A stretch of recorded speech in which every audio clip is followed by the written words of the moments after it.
Let's see if we can find some other shit to talk about. Spam some topics. Oh, okay. Let's get straight to it, man. My man Gillie is beefing with Joe Budden, or Joe Budden's beefing with Gillie. Same thing. Let me see if I can pull it up right here. Gillie Joe Budden. All right. And recently, let me see if I can find it. I know kids with Joe Budden's fan shadow eyes my forms. First one he responded. Let me see if I can find this. Actually, I posted this on my channel. Actually, so after the whole thing where Charlemagne went on $1 million worth of game, and Joe Budden kind of got at Charlemagne for inciting beef or whatever. Joe also responded to Gillie, and I think he responded to Gillie because I think Gillie may have made some snide comment like, "Yo, there's niggas who got their podcast but they don't do ads, right?" So anyway, Joe Budden responded to him, and people put this on TikTok. This was a TikTok clip that went viral. Okay, if you don't know, this is a usual and familiar scene for many people because they've seen Gillie get on like his Instagram story or his Instagram like just feed post and basically talk about whatever, and his wife at times will be laying in bed, so he does it in his room a lot. So this is what Joe says. I turn the fuck up when I'm feeling good in here. Somebody lied, I don't want to hear none of that money talk from you niggas. Your headboard is covering a very small window in your primary bedroom. I can tell it's not like that. Stop fucking playing with me in here. Let's go. I turn the fuck up when I'm feeling good in here. Somebody lied, I don't want to hear none of that money talk from you niggas. Your headboard is covering a very small window in your primary bedroom. I can tell it's not like that. Stop fucking playing with me in here. Let's go. Okay. Gillie hopped in the comments. This was posted on my page, if you don't know, at Akademiks. Gillie says, when that money slow up, you want a podcast beef. Okay? I think Joe did get in the comments at a point.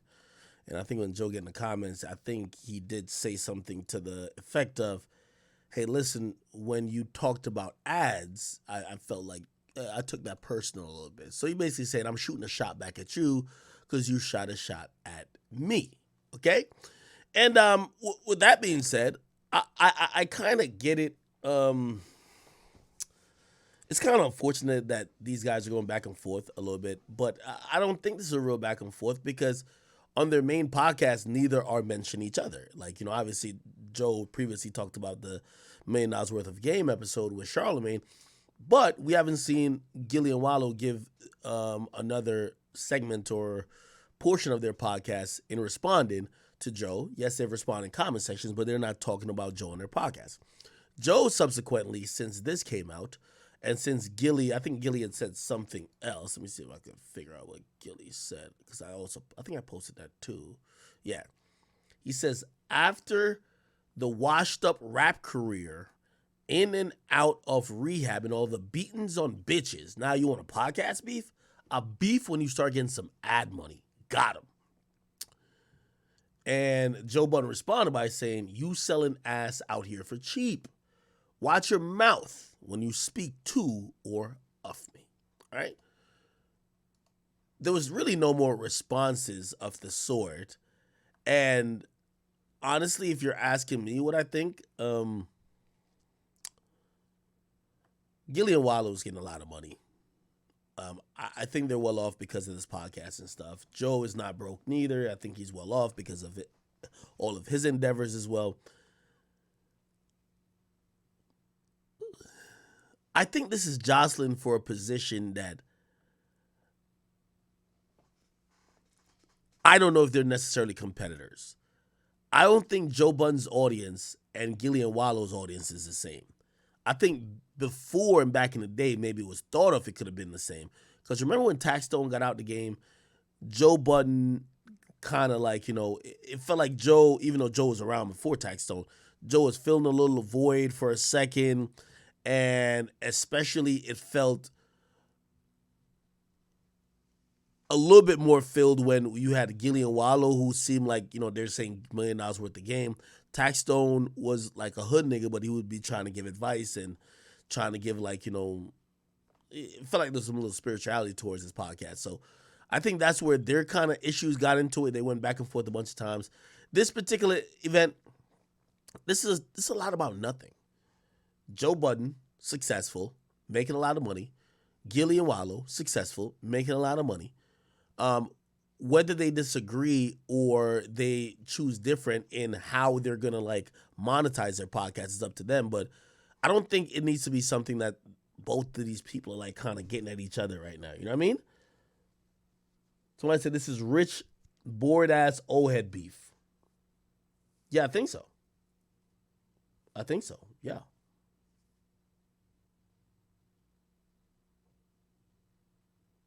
Yeah, that's what it is.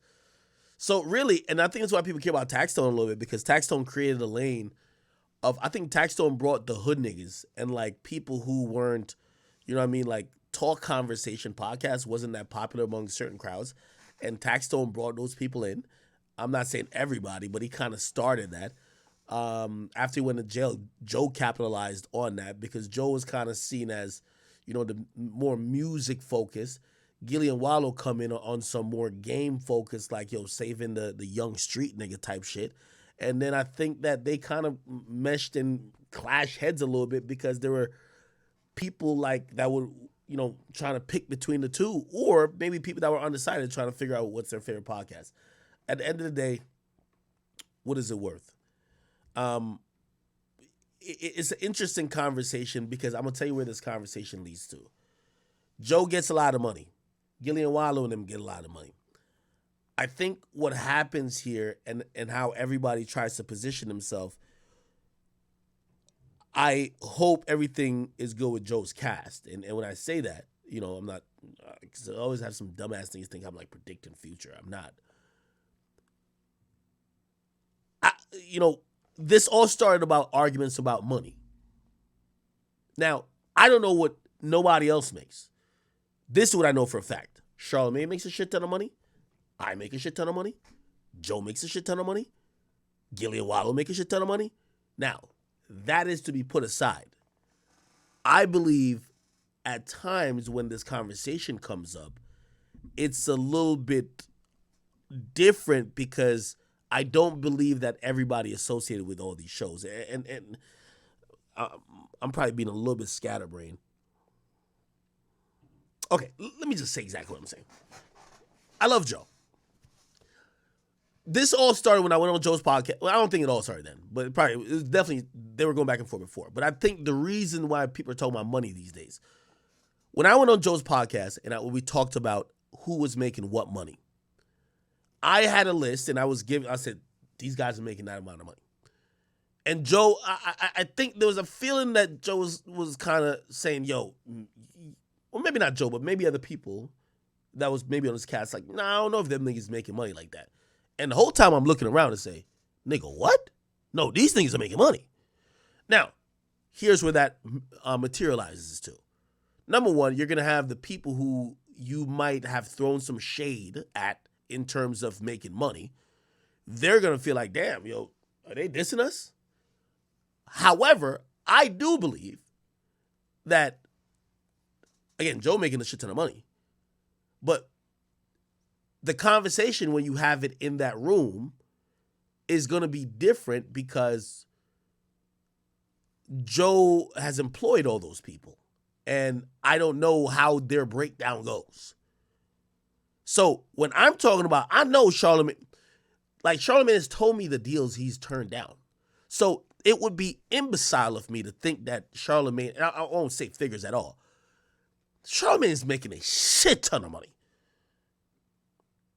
For me to equal what Charlamagne makes, I have to sum up all my gigs. I'm telling you that boy making them cash. I know this for a fact. I've talked to Wallow. He's told me the money he's turned down and what they signed for. I do know I haven't heard a podcast that is black signed for more money. That's a fact. Again, we're not talking about the richest personalities because I do 30 different things to get my money.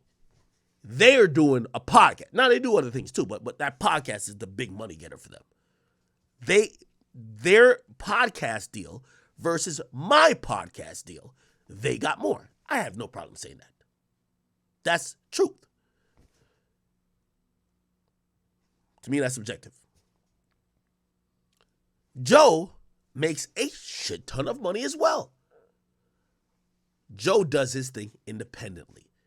Joe's podcast these days is one of the best. Actually, I ain't gonna lie to you. I don't know if anybody hitting like Joe right now. Joe is back on his shit, which, by the way, has proved that Rory and Millie Mall, when everybody was like, oh my God, no Rory, no Millie Mall, we're not listening. Fans are dick riders. And by the way, I'm going to go into my whole little, like, talking about, like, the Toxic Twins shit I tried on my channel.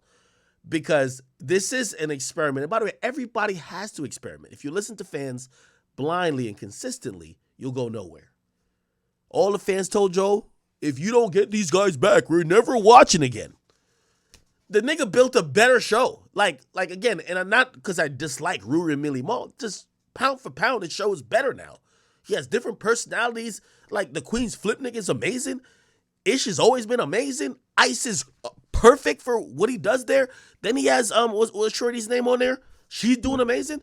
This is the best version of the Joe Budden podcast. Like, the nigga did his shit. If you listen to all the fans, oh my God, you got rid of Millie Mall. Like, so again, I give him all the credit for that.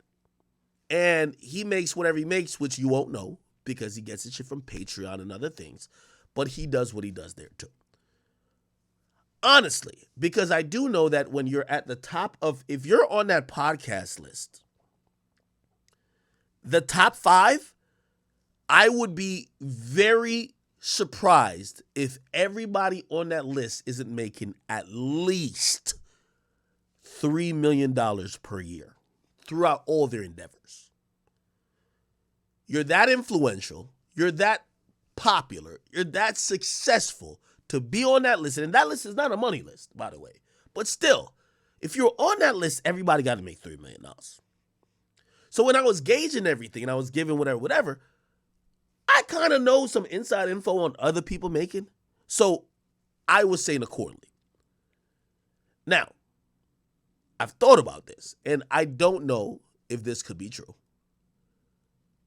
But I felt like Joe downplayed it a little bit, but I don't think that Joe downplayed it to hate on them. I think Joe may have downplayed the expectations for the people in the room. To say, hey, listen, whoa. Let's not believe everybody's getting millions in this bitch. Because I'm telling you, I would be fucking shocked out of my boots if Gillie and I know what they're getting. Like, just tell me. I know what Charlamagne's getting. And I could ballpark Joe. I know Joe's doing great. So I felt that conversation might have been a little bit skewed then, but I understand it. Because it's really hard to get to the positions that I am, that Joe's at, that Charlamagne's at, that Vlad is at, that Adam's at, that Gillie and Wallow, that Nori's at as well. So I kind of understood. However, that doesn't mean other people didn't take offense. I believe Gillie and Wallow probably looked at that and it said, yo, this nigga must not know. This nigga must think we not like that. And I think that manifested, along with, little pot shots here and there at Charlamagne, into that episode of $1 Million Worth of Game where Charlamagne's on there with Gillie. And I think they felt it was their moment to respond, but not respond. I call names, but I don't beef with any of these guys. I love them all. I love Charlamagne. I love Joe Budden. I love Gillie and Wallow.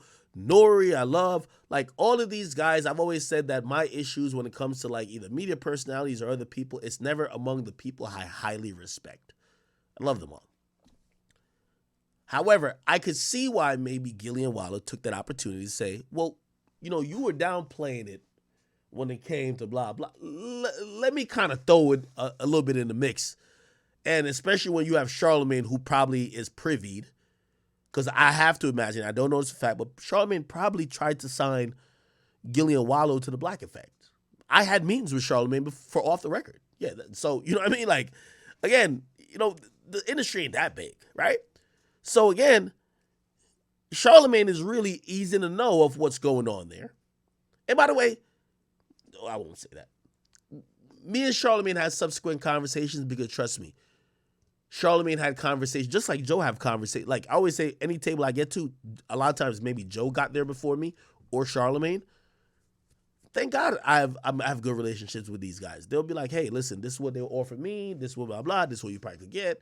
Go do your thing. And I respect those brothers so much for it. So I think that's where they tried to respond to Joe. I don't think they really tried to be too messy. But of course, I could see how Joe could take it disrespectfully because it feels aimed and targeted, right? And he probably thinks that, you know, not only are they probably responding to that, they're probably shitting on the fact that the list came out and Joe was number one. By the way, what do I think about the list? I've told you what I thought about the list. Joe deserves to be number one. But also, I'm very self-deprecating when it comes to that list. Like, I would have been fine with number 3. Even though, truthfully, like, if I'm just popping my shit and I don't care about respecting people, I thought it was number one. You know what I mean? But, you know, I respect everybody on that list. And, like, it's been so long we don't have a list that kind of gives media personalities their props. So I was very happy to just be, you know, that there was a list that existed. So I think that's why they responded to Joe like that. And I think Joe obviously responded the way he did. Here's the point. And I hope eventually they could get to the same page. Joe's audience and Joe's target demo for his podcast is so different than, and by the way, I know I'm going to a tangent before I say it.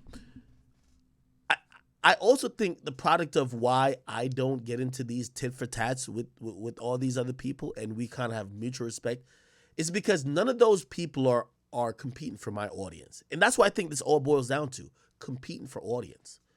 Competing for audience real estate. I think Joe has his own unique audience. I think Gillie and Wallow have their own unique audience, but there is a little bit of middle ground. And I think they do sometimes, you know, kind of whatever. It's like jostling a bit. And when people say Pod Wars, if you remember, when I got introduced, or like not introduced, but like really interested in doing like interviews, is because Media Wars was a thing. Radio station wars. Remember, you know, Charlamagne beefing with Funkmaster Flex or beefing with, you know, Ebro and them or DJ Mr. C, and I was very enthralled by that. So I get it. But I think this is just responding to each other. And I hope it don't get so personal that it feels like it's super serious. Because me, just like y'all, when one says something or the other says something, we all look and we all listen to the next podcast episode. And that's good for these guys. But it shouldn't get that personal when everybody's winning. Do you get what I'm saying? So, yeah. All right. That is, I think, my honest breakdown of it. But I will say I do disagree with Joe if you know, when me and him made the list of who was making what. Yeah, these niggas are getting to the shit. At least the top guys on our list, they get into the shit. They get into the shit. You feel me? All right, man. Somebody said, Ak, you should talk about Gunna. And somebody says, react to Sneeko and Destiny shouting me out. Let me do that and I'll react to Gunna next. Damn, we got a stream.